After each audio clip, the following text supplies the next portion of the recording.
نحمده ونصلي على رسوله الكريم اعوذ باللہ من الشیطان الرجیم بسم اللہ الرحمن الرحیم رب اشرح لی صدری ویسر لی امری واحلل عقدۃ من لسانی یفقہوا قولی۔ عرب کی سرزمین پر مکہ سٹی کے اندر رسول پاک جناب محمد رسول اللہ صلی اللہ علیہ وسلم نے مشرکین مکہ کو اللہ رب العزت کی ذات کا تعارف کروایا۔ ان لوگوں نے اللہ پاک کے گھر کے ساتھ ساتھ بت نصب کر لیے تھے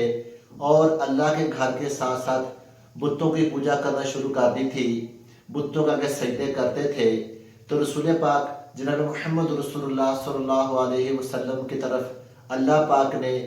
اپنے پاک قرآن کو نازل فرمایا اور سیدنا جبرائیل علیہ السلام آقا علیہ السلام کے پاس قرآن پاک کی آیات لے کر آنا شروع ہو گئے۔ تو آقا علیہ السلام نے مشرکین مکہ کو اللہ رب العزت کی ذات کا تعارف کرانا شروع کر دیا اور بت پرستی کو چھوڑ کر ایک اللہ کے سامنے سجدہ کرنے کو ان کو حکم دیا، اور وہ ان لوگوں کو یہ بھی حکم دیا کہ تم لوگ ظلم کرنا چھوڑ دو، بدکاریاں چھوڑ دو، یتیموں کا مال کھانا چھوڑ دو، اور جو ہے اپنے پڑوسیوں کے حسن سلوک سے پیش آؤ۔ جب آقا علیہ السلام نے لوگوں کو دعوت دی تو وہ لوگ دشمنی پر اتر آئے، اور قریش مکہ کے علاوہ اور بھی اتنے قبائل تھے جو بت پرستی کے اندر شامل تھے، وہ لوگ بھی رسول پاک صلی اللہ علیہ وسلم کے دشمن بن چکے تھے۔ لیکن اللہ کے حبیب علیہ السلام کسی سے ڈرتے نہیں تھے۔ آقا علیہ السلام نے لوگوں کو تبلیغ کرنا شروع کر دی، انہی کے اندر سے لوگوں نے اسلام قبول کرنا شروع کر دیا۔ تو ایک صحابہ کی جماعت آقا علیہ السلام کے ساتھ ملنا شروع ہو گئی، لیکن جو وہ لوگ تھے وہ ان کے اوپر بہت ظلم کرتے تھے،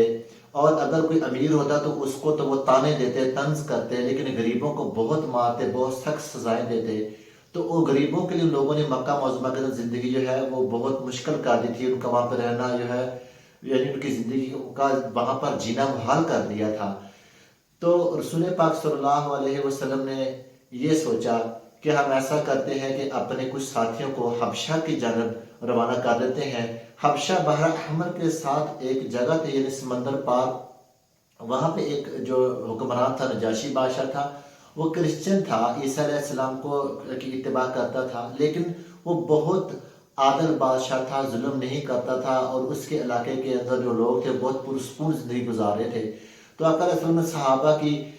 جماعت کو حبشہ کی جانب روانہ کیا۔ تو دو جماعتوں میں صحابہ وہاں پر پہنچ گئے، تقریباً 120 کے نزدیک صحابہ، کچھ مرد اور کچھ عورتیں جو ہے وہ نجاشی کے علاقے حبشہ میں پہنچ گئے۔ تو جو مشرکین مکہ تھے انہوں نے ان کے اوپر حملہ کرنا چاہا، لیکن اللہ پاک کی ذات نے مشرکین مکہ کے حملے سے ان کو بچا لیا۔ تو جب وہاں پہنچے تو جو مشرکین مکہ تھے ان لوگوں کو بہت درد ہوئی، اور بہت زیادہ یہ لوگ جو تھے پریشان تھے کہ کیسے وہ ہمارے ہاتھ سے بچ گئے، ہم اس طرح کرتے ہیں ان لوگوں کو وہاں سے واپس لے کر آتے ہیں۔ ان لوگوں نے اپنے 2 بندے بھیجے، 2 قاصد بھیجے، ان کے ہاتھوں انہوں نے بہت سے یعنی تحفے تحائف جو تھے وہ نجاشی بادشاہ کے لیے بھیجے، اور اس کے جو نجاشی بادشاہ کے جو انڈر جو لوگ کام کرتے تھے ان کے لیے بھی تحفے تحائف بھیجے۔ تو 2 بندے تھے، عمرو بن عاص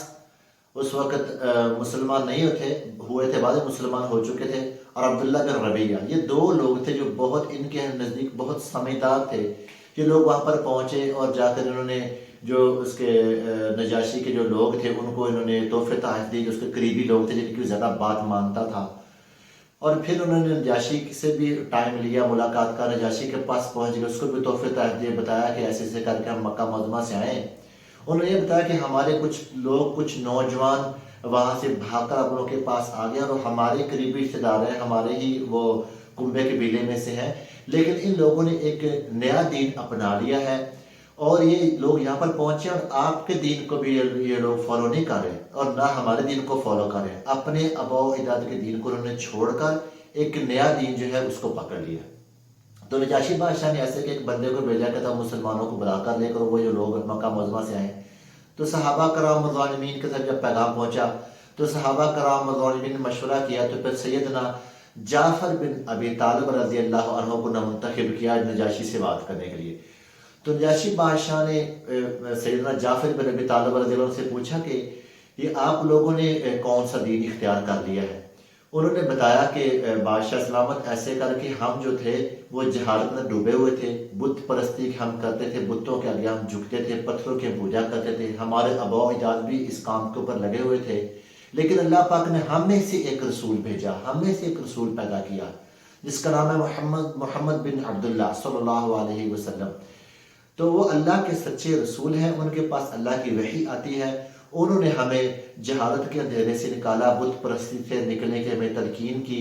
اور پڑوسیوں سے اچھا سلوک کرنے کا حکم دیا، نماز قائم کرنے کا حکم دیا، زکوٰۃ ادا کرنے کا حکم دیا، اور اس کے علاوہ جو ہم بدکاریاں اور فحاشیاں اور اتنی ہم جہالت کی زندگی گزارتے زندگی سے ہمیں نکلنے کی تلقین کی۔ تو وہ کہتے ہیں کہ ان کی سچائی اور ان کی جو امانت داری اور پاک دامنی تو پہلے سے ہی مشہور تھے، ہم انہیں پہلے سے جانتے تھے کہ وہ بہت سچے انسان تھے۔ تو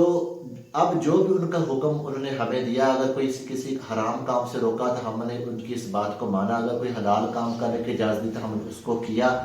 بس اب ہم انہیں کی اتباع کرتے ہیں۔ تو نجاشی بادشاہ نے کہا کہ جو اس رسول کے پاس پیغام آیا آپ لوگوں کے پاس اس میں سے کچھ ہے؟ تو سیدنا جعفر بن ابی طالب رضی اللہ عنہ نے فرمایا کہ ہاں جی ہے، ہمارے پاس وہ مواد ہے، قرآن پاک کی آیات۔ تو نجاشی بادشاہ نے کہا ٹھیک ہے، میرے سامنے پیش کرو، مجھے سناؤ۔ تو نجاشی بادشاہ بھی عربی کے اوپر مہارت رکھتا تھا، ظاہرہ عرب تھا۔ تو سیدنا جعفر بن ابی طالب رضی اللہ عنہ جب ان کے سامنے سورۃ مریم کی جو ابتدائی آیات ہیں، جو سٹارٹنگ والی ان کی آیات ہے، جب وہ اس کے سامنے تلاوت کی، نجاشی نے جب وہ آیات سنی تو نجاشی زاروں قطار رونا شروع ہو گیا، اور اس کی داڑھی جو ہے وہ اس کی آنسوں سے تر ہو گئی۔ اور نجاشی کے ساتھ جو قریبی اس کے لوگ تھے جو صحیفے لکھتے تھے، وہ لوگ بھی نجاشی کو دیکھ کر اور ان کی قرآن پاک کی آیات سورۃ مریم کی آیات سن کر وہ بھی رونا شروع ہو گئے۔ تو ان کے صحیفے جو تھے ان کے آنسوں کے پانی سے بھیگ چکے تھے۔ تو نجاشی نے کہا، جب انہوں نے آیات مکمل کر لی، سیدنا جعفر بن ابی طالب رضی اللہ عنہ نے آیات مکمل کر لی، تو نجاشی نے کہا جو اس بندے نے جو آیات جو کلام تلاوت جو کلام میرے سامنے پڑھا ہے، اس کلام میں اور جو عیسیٰ علیہ السلام کے پاس کلام آتا تھا اس میں ذرا بھی فرق نہیں ہے، اور یہ ایک ہی جگہ سے یہ آیا ہوا کلام ہے۔ نجاشی نے کہا میری بات سنیں، آج کے بعد یہ جو لوگ ہیں جو مسلمان ہیں اور جو مکہ معظمہ سے ہمارے پاس آئے ہیں، ان کے اوپر آج کے بعد کوئی ظلم نہیں کرے گا، اور یہ میرے علاقے میں رہیں گے، اور جہاں پر یہ بالکل آزاد زندگی گزاریں گے، کوئی بندہ ان کے ساتھ کسی قسم کی غلط چال نہیں چل سکتا۔ اور انہیں کہتا ہے عمرو بن عاص اور عبداللہ بن ربیہ کو کہتا ہے کہ آپ لوگ یہاں سے مکہ واپس جا سکتے ہیں، میں ان لوگوں کو آپ لوگوں کے ساتھ مکہ واپس نہیں بھیج سکتا۔ اس سے نیکسٹ ڈے